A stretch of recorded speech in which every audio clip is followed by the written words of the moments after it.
Comenzamos un nuevo capítulo de A Bordo en este programa, este espacio que tenemos dentro de Aire Fresco y que hacemos en conjunto entre La Tercera, Radio Duna, Pulso y la Universidad Andrés Bello. Conversamos siempre con líderes de opinión acerca de temáticas que conciernen al presente, pero que también nos proyectan hacia el futuro. Y hoy día vamos a hablar de un tema por el cual todos vamos a pasar, tarde o temprano. Tiene que ver con el paso del tiempo, la llegada, ¿no es cierto?, de cierta edad, a veces más temprano, otras veces más tarde. Es parte de lo que vamos a conversar, cuáles son las causas de eso, ¿no es cierto?, que no todo el mundo pasa por este periodo de la misma, en la misma etapa de la vida. Hablamos de menopausia y andropausia. Yo creo que pocas veces se lo van a preguntar a nuestros invitados, pocas veces se habla de estos temas en conjunto.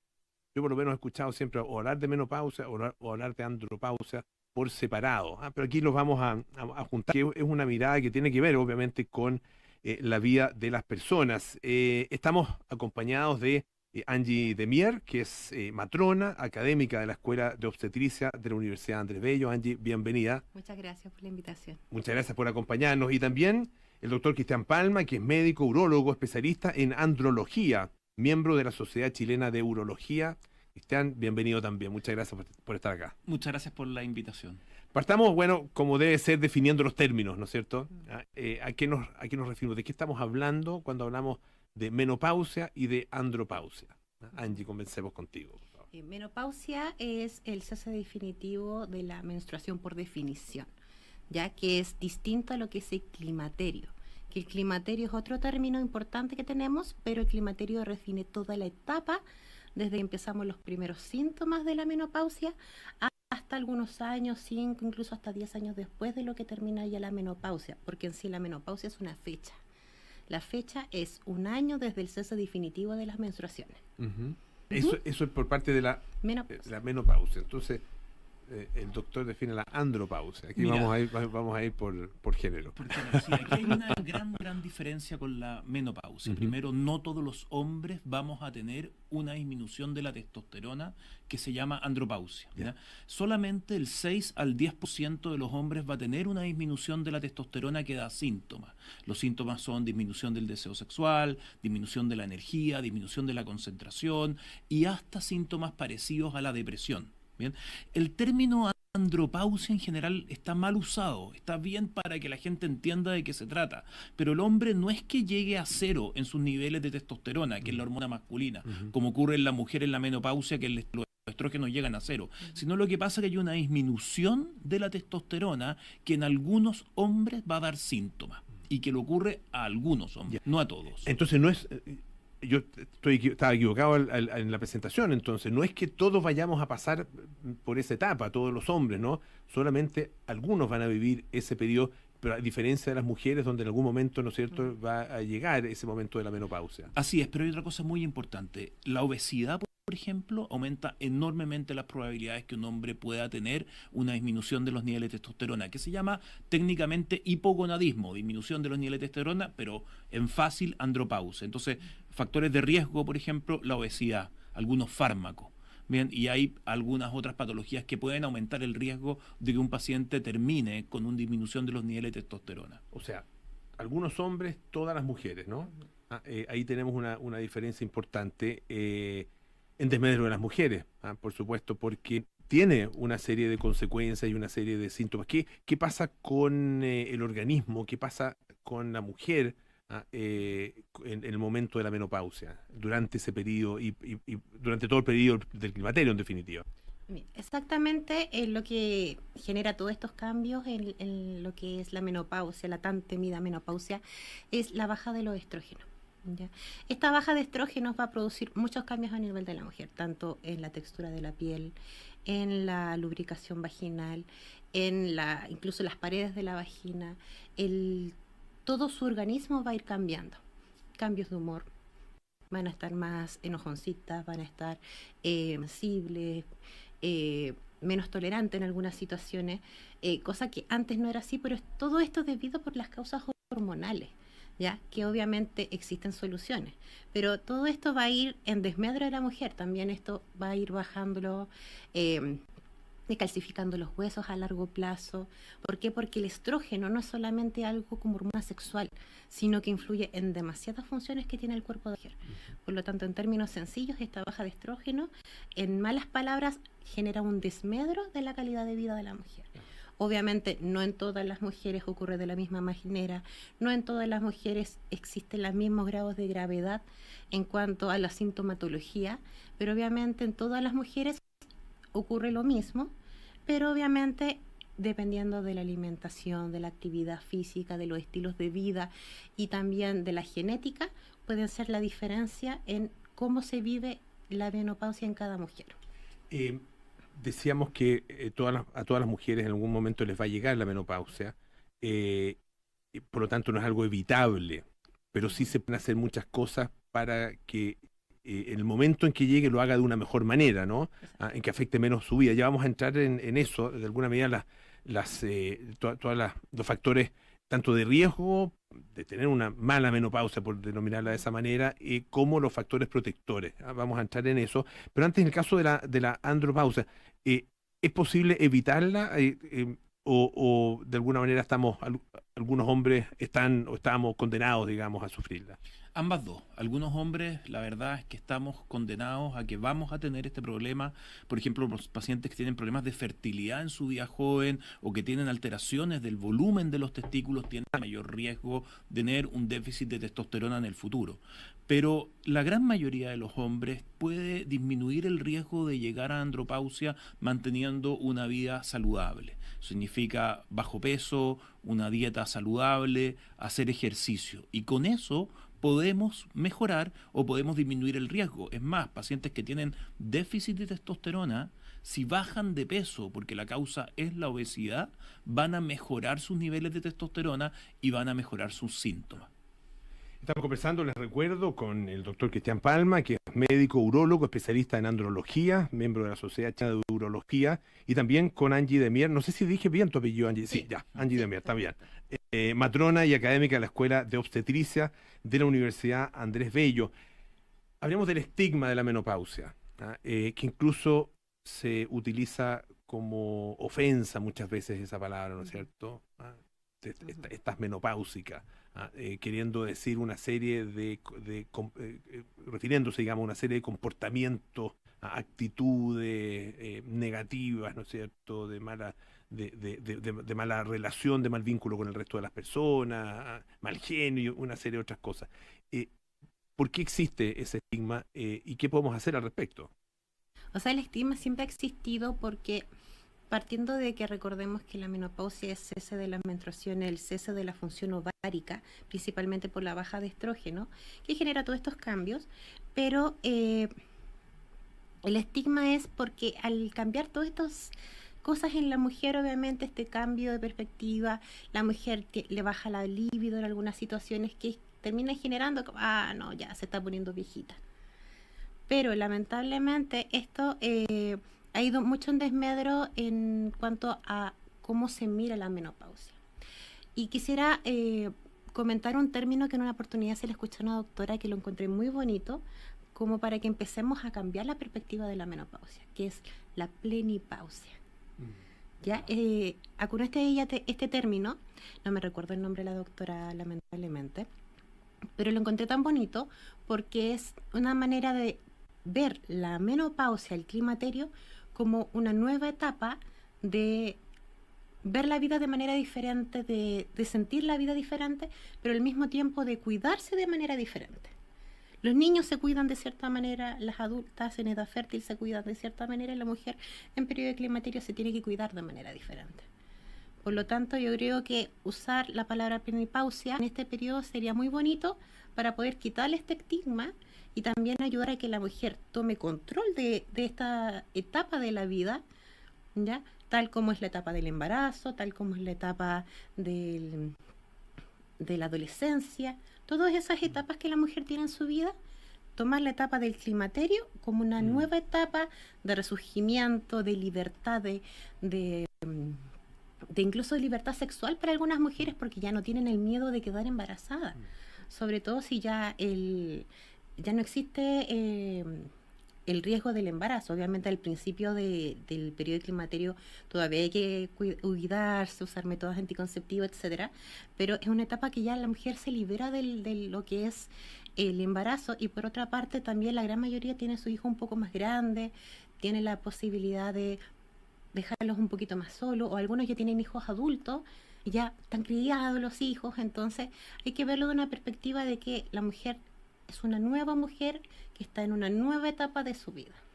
Lo decía algo así Rosa Montero, una escritora española, y que ella decía viva la menopausia, y hablaba de el sexismo tradicional, un poco en la línea de lo que tú planteabas. Ya había manchado nuestro climaterio con mil males, ahora se añade el alarmismo pseudomédico, es decir, una serie de amenazas de tipo a la salud que están presentes, y dice, estoy la ceja, dice, de la patologización de lo femenino. Me revienta que procesos biológicos naturales se han convertido socialmente en fragilidades y dolencias. Hay ahí, claro, una expresión bien evidente, ¿no es cierto?, de sexismo, cosa que en el caso de la andropausia afecta, o de alguna manera, al ser un porcentaje menor el que vive ese periodo de esta manera, como conversábamos, Cristian, eh, permite que sea un poquito más escondido y que simplemente sea un tema del cual no se habla.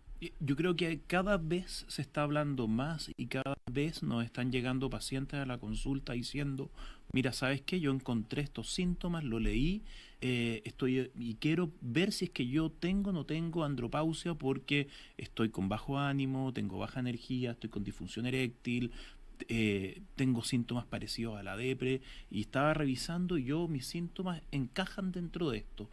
Al revés de la mujer, en donde esto es un ciclo de la vida, en el hombre no. En el hombre, un hombre obeso, muy obeso, tiene un 75% de probabilidades de tener un hipogonadismo, versus un hombre delgado que no alcanza a tener un 15% de probabilidades. Entonces, aunque la menopausia no es una patología, porque es una condición, ¿verdad?, la andropausia o el hipogonadismo sí lo es. ¿Por qué? Porque va a generar problemas del punto de vista psicológico, también va a producir problemas del punto de vista médico, menos masa muscular, anemia, veremos si puede aumentar el riesgo de diabetes, por lo tanto, y si yo aumento el riesgo de diabetes, mayor riesgo de patología cardiovascular. Entonces, es más un contexto, no te puedo decir que es una gran enfermedad, pero muy frecuente, y que hoy día cada vez los hombres están preguntando más. Y hay otra cosa también, la utilización de anabólicos en los gimnasios. Eso también genera que tu testículo deje de producir testosterona cuando eres más joven. Entonces, a los 60 años, cuando ya dejaste esos anabólicos, es en condiciones de baja testosterona. Entonces, hay más pacientes, y cada vez estamos viendo más pacientes con este diagnóstico. Decíamos al principio, Angie, que a las mujeres les puede llegar la menopausia en edades muy distintas, ¿no? ¿De qué depende de eso, o son condiciones genéticas? Hay un poco de todo. Ya hay situaciones en que genéticamente en las familias se ha visto que las mujeres tienden a tener las menopausias más jóvenes, y en algunas familias tienden a tenerlas en edades dentro de lo esperado, y algunas un poquitito más mayores. ¿Qué es lo más o menos dentro de la distribución normal, digamos, que puede tener las edades de la menopausia? ¿Qué es lo corriente?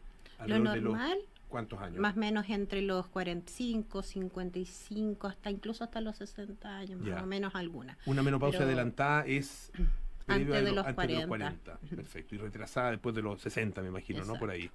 Sí, que son las menos. Ya. Son muchas, de hecho son muchas más mujeres que puedan tener una menopausia precoz que las tardías. Ya. Son muchas más. Y entonces está el factor genético, ¿no es cierto? Pero hay factores ambientales también, o de estilo de vida, que puedan condicionar esa situación. Es poco. Pocas veces se ve relacionado. Generalmente las menopausias precoces son generadas generalmente por razones genéticas, o incluso lamentablemente le tocó. ¿Ya? Y en algunas cosas son producidas. ¿Ya? Porque, por ejemplo, tuvo alguna patología que tuvieron que generarle... sacarle los ovarios, y al sacarle los ovarios le genera una menopausia que se llama iatrogénica, ya que es el término médico. ¿Ya? ¿Por qué? Porque para poder salvarle la vida por la patología grave que tuvo, que tuvieron que sacarle los ovarios, y tiene una menopausia. ¿qué se puede hacer para llegar en mejores condiciones y tener una menopausia, por así decirlo, amigable? Lo más importante son los estilos de vida, ¿ya? Partiendo de la actividad física, una alimentación equilibrada y saludable, harto consumo de verduras, semillas, se puede comer carne siempre dentro de lo rango esperado, disminuir las que son las grasas, eh, y también con respecto a la salud emocional.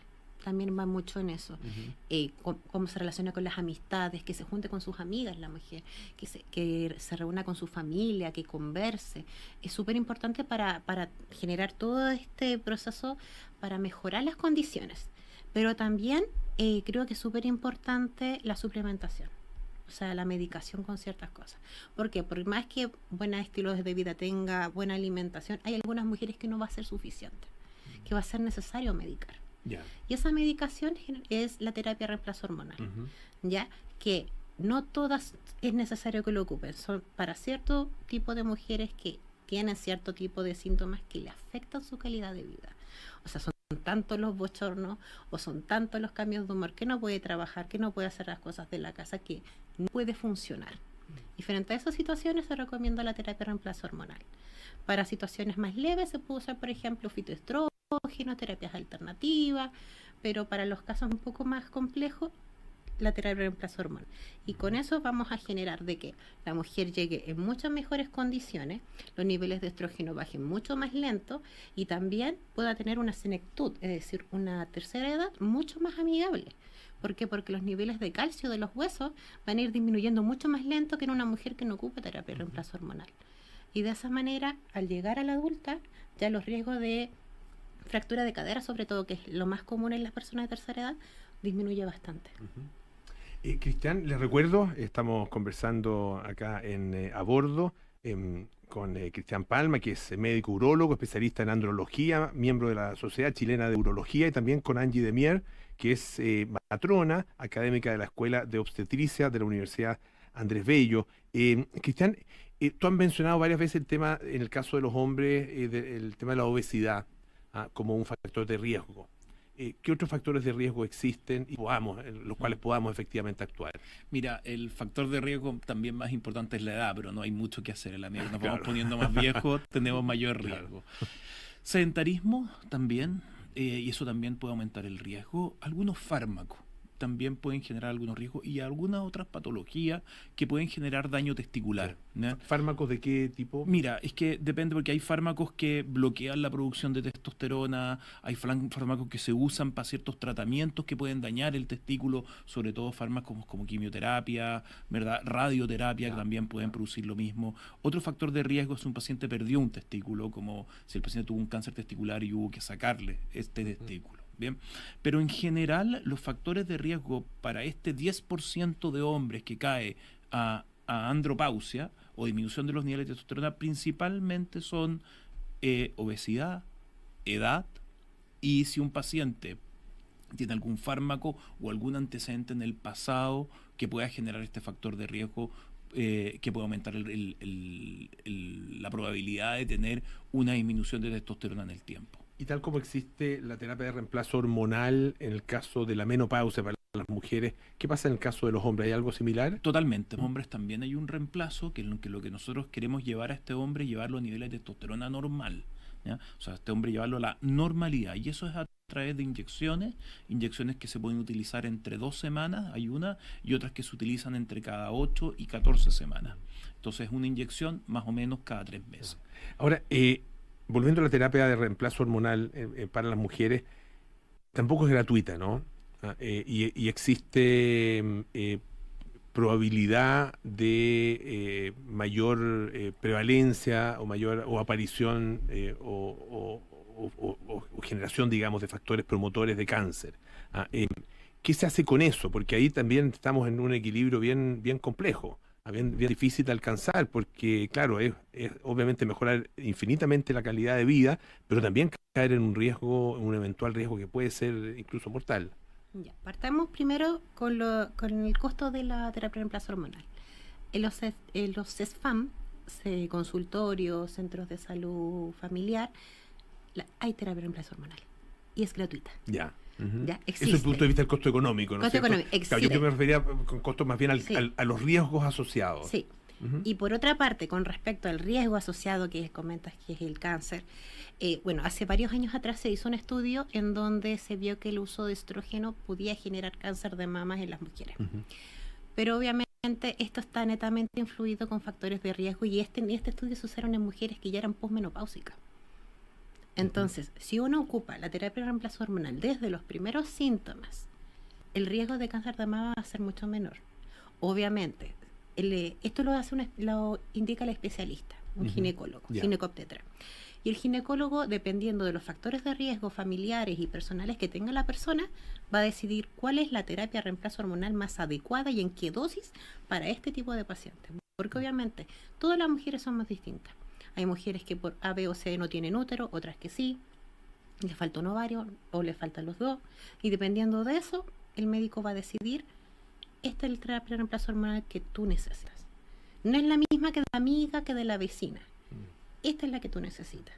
Por lo tanto, cada mujer va a necesitar una en específico y se va a usar la que menos riesgo le pudiese ocasionar. El riesgo siempre va a estar para todas. Todas tenemos riesgo de cáncer de mamas, todas tenemos riesgo de cáncer de endometrio, todas. Pero dependiendo de los niveles hormonales que se le da a la paciente, existe también ese riesgo. Obviamente se le va a dar el más adecuado y de acuerdo a eso debería ir mejorando la calidad de vida, que eso es lo que buscamos, mejorar su calidad de vida. Este periodo, tú mencionabas la importancia de contar con un ginecobstetra, ¿no es cierto?, Ujú. que aconseje y que guíe. ¿Es un periodo que debe ser guiado de alguna manera por un médico en todos los casos? ¿Esa es la recomendación? La recomendación es que se acerquen a sus servicios de salud. Ujú. ¿Ya? Inicialmente es más fácil acercarse a la matrona porque generalmente hay más matronas mujeres que hombres, a sus matronas y matrones. Ellos están súper capacitados para acompañarlos y aconsejarlos en este periodo. Para la indicación de medicación es el ginecobstetra. Obviamente el ginecobstetra también tiene las competencias para aconsejarle, pero los matrones son más accesibles, hay muchos más y por lo general en la gran mayoría de los consultorios hay muchos matrones y menos ginecólogos. Ujú. Y las horas con ginecólogos son mucho más escasas. Por lo tanto, en cuanto a accesibilidad, es mucho más fácil acercarse a su matrona matrón y también que está capacitado para darle la educación que necesita de acuerdo a las necesidades que tenga la persona. En el caso de los hombres, Cristian, ¿a qué síntomas hay que estar atentos como para contar? Mira, principalmente uno de los síntomas más importantes son en la esfera sexual: disminución de deseo sexual y disfunción eréctil. Ujú. Luego vienen temas de energía, ánimo, concentración. Paciente que no sé por qué no tengo ganas de hacer cosas, no sé por qué prendo la tele y me quedo dormido, no alcanzo a terminar de ver las noticias, ¿bien? Y luego hay síntomas como por qué no logro bajar de peso, que algo cambió en mi organismo, no tengo fuerza o he perdido mucha fuerza. Pero los primeros síntomas que aparecen son síntomas que tienen relación con deseo sexual y disminución del deseo y la concentración y la energía. Y ahí, bueno, existe, lo contaba Angie, ¿no es cierto?, el tema de la terapia de reemplazo hormonal, existen otras técnicas a las que se puede recurrir también. En el caso de los hombres, para específicamente para esos síntomas, también existen algún tipo de medicamento, ¿no? Sí, o sea, Sí. cuando partimos con testosterona rápidamente mejoran los síntomas sexuales. Ya. Al mes de partir hay una mejoría en el deseo, la función, luego más o menos como al mes y medio mejora la energía, el ánimo y la concentración. Ujú. ¿Bien?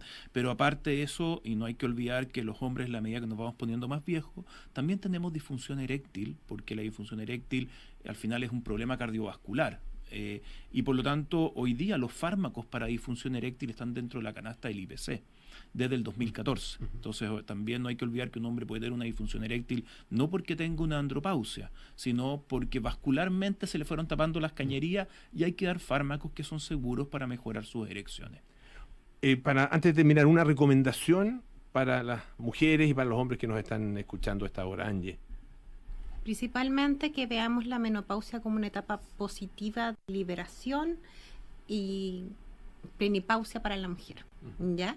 Y que también se acerquen a sus centros de salud donde les van a hacer un control súper exhaustivo, muy completo, donde van a poder ayudarles no solamente en el aspecto de lo que es la hormona, sino que le van a ver con respecto a la alimentación, a estilos de vida, psicología, si es necesario tomarle más exámenes de todo, cosa de que esto sea, como yo le digo a mis pacientes, una revisión técnica anual.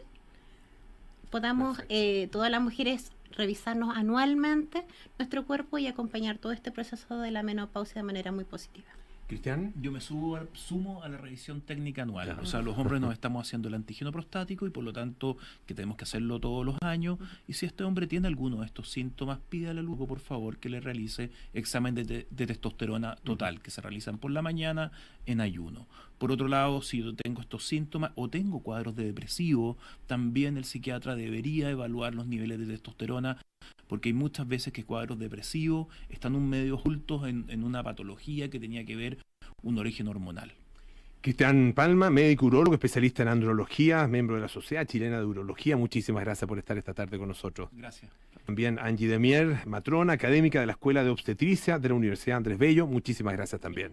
A todos ustedes, gracias por acompañarnos y suscríbanse al newsletter de Board en nuestro sitio web, en latercera.com, también en Pulso y a través de Duna. Este es un espacio que presentamos en conjunto con la Universidad Andrés Bello. Muchas gracias por acompañarnos.